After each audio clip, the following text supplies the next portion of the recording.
Vinny, the Mario Super Brothers show, Super Brothers, where it's like Star Wars. There was a Muppet Babies Star Wars episode that I really liked growing up. And again, it was like vague Star Wars. Like when I was a kid, before I ever watched Star Wars, there was this hint, this all-encompassing, like pervasive, everything referenced Star Wars. Like every show that I watched had Star Wars in it. Like the Muppets, not the Muppet Babies, but the Muppets. Mark Hamill was in that. So like there was always some like hint of Star Wars somewhere. And then when I finally saw it, I was even more a fan of the Muppet Babies episode.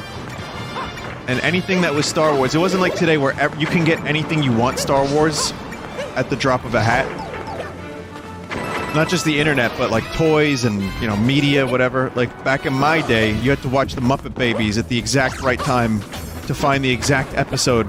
But yeah, I mean, Star Wars today is very different than what it was at the time. It's weird because Star Wars today is hated because it's too popular. But in like 1995 or 6, when I got into it, people hated me because it was Star Wars and I was a nerd. So there's like no middle ground with Star Wars.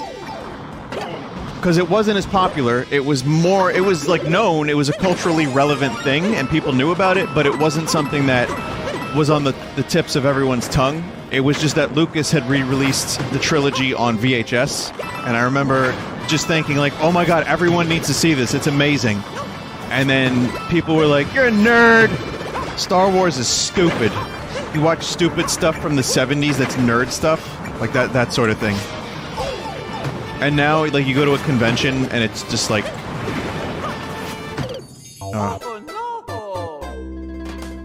So that's what happened. It got really weird. It turned into... That was before the prequels, too. So it started as one thing where people would dislike you, and now it's another thing where people dislike you. But it's much, much more accepted to be into nerd shit now. Everyone is kind of a nerd. It's like the cultural zeitgeist. It finally hit, critical mass and all that. I was also gonna say this about the band Nirvana. I had some thoughts about Nirvana that I'd like to share while I'm failing at this level. Which is, I've been listening to this podcast called The Heart-Shaped Pod, where these two guys do 33 episodes on everything. We're talking like, Kurt's life, to the bootleg songs, to the best obscure Nirvana songs, to the conspiracies, to the recording of Nevermind, Bleach, and Utero. Everything. And it brought me back to this world that I was in, because that was an obsession of mine for years. And I tried to not really talk about them because I'm kind of sick of listening to them.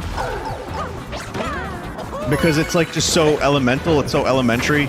It's just, oh fuck. Nirvana's a band that it was hard to escape. Do you remember Doom clones? How everything was a Doom clone? Well, there was also in the 90s at the time Nirvana clones.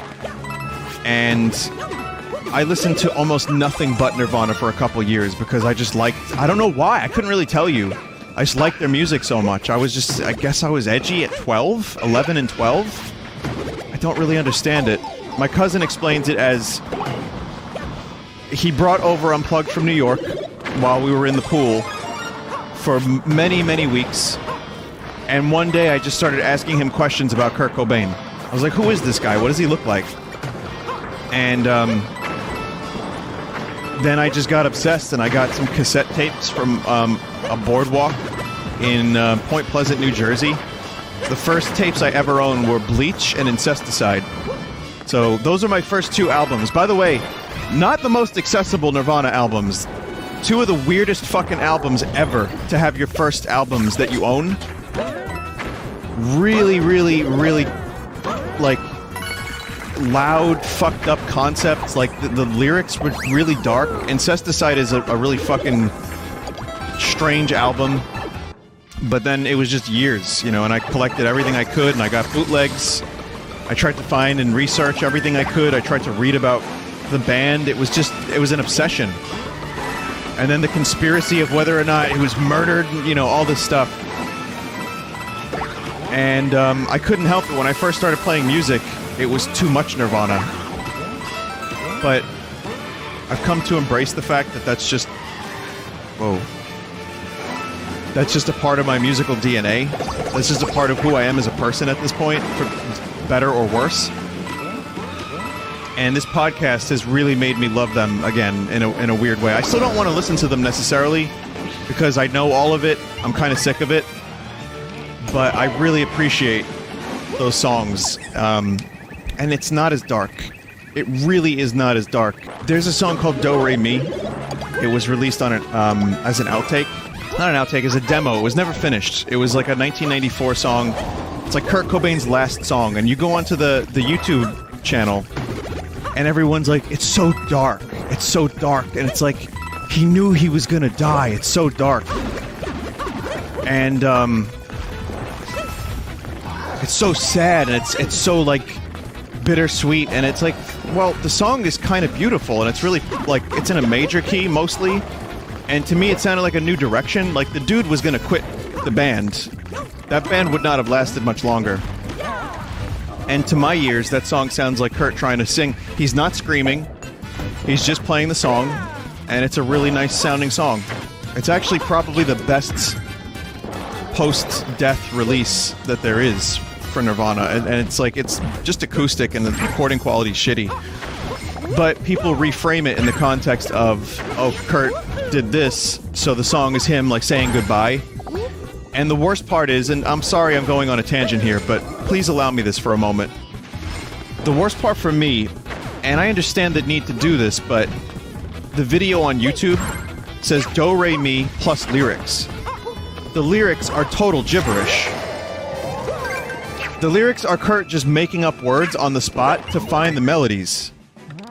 Okay, he's just, like, saying, like, nonsense, and, like, you hear, like, just half words and, like, not real words, and the interpretations of the lyrics are all like, I have a gun, I'm going to die. You know what I mean? Like, it's really, like, in the context of what happened is what they interpreted the lyrics as. And there are some sentences that are just totally not, like, right, and they sound wrong, and I guess it's the desire to do that is understandable, but that video should definitely have a disclaimer. It should, I mean, I get what happened to him was dark, he wrote some dark songs, but that band was really funny. Like, if Kurt, that didn't happen to him, they would be remembered in a different way, for sure, and there was, like, a lot of, like, humor. But yeah, the video has lots of views. It's called Do Re Mi. Check it out and see for yourself and tell me if you hear him saying those words, because I don't think that... There should be a disclaimer on the video saying this is my interpretation of what these lyrics are, in my opinion. So, I'm sorry to, again, tangent, really big tangent, but it's something I noticed the other day. And I think, again... Just to finish up what I was saying, I know it's no longer... See, it's the Star Wars thing. It's no longer cool to like Nirvana because they're so damn big. And because of what happened in post. And also because their music has the Seinfeld effect of, like, every band tried to do what they did, and some very unsuccessfully, and some pretty successfully. And maybe you just don't like Kurt, maybe you don't like his voice, the songs, that's fine. But that's you know, personal taste. But, yeah, I think it's important to realize, like, the dude wasn't that dark at all times, and people that knew him said he had a good sense of humor. And this song Do Re Mi, to my ears, sounds like something that they would have done as a new thing. Like, he was trying to get away from that grunge, that, like, heavy shit. I think he was trying to do something new, and maybe this was it. And he was trying to use his falsetto more. Who knows, maybe if you finished the lyrics, it wouldn't have been so damn depressing. If only you had the chance. Sorry. Okay, back to the game. How did this happen? Fresh air, finally, I owe you one, Mario. And with that, the stained glass is finished. I think we're finally done. The most expensive piece of the castle, the stained glass. And it's finally complete. There's a comment on that video that I would love to read that I showed the Sphinx and a couple people that's hilarious. I'm going to read the comment to you. Okay, so I want to read this thing real quick. I thought this was a very naive, very sweet comment, and I'm not making fun of this person because I think it's actually kind of heartening in some ways to read this. Or it's an elaborate troll. Someone wrote, Kurt didn't believe in heaven, have hope he reincarnated like he wanted. Okay, so these comments are weird to begin with. And then someone in the comments for this Do Re Mi Nirvana video wrote, actually, reincarnation likely isn't real, considering that old spirits from far in the past are still around today in old haunted places. I watched a psychic reading of Kurt Cobain that is probably 100% true from 2011, where the psychic said that Cobain and Love would release a book near the 20th anniversary of his death. She did in 2013. And release new songs. Happened with Montage of Heck, the home recordings in 2014.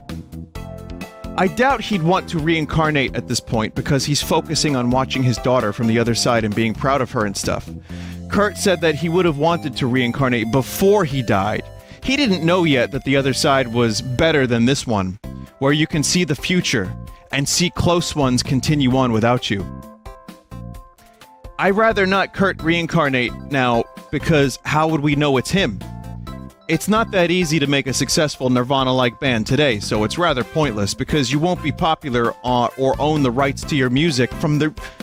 Okay, hang on a minute, rewind. Pay close attention to this part. Because you won't be popular or own the rights to your music from your past life if reincarnation is possible. Good timing on the music. This is a real YouTube comment. I think this has got to be a troll. I doubt it is, as heaven is where the spirits go for eternal life, enteral life, which is better than living on Earth for sure.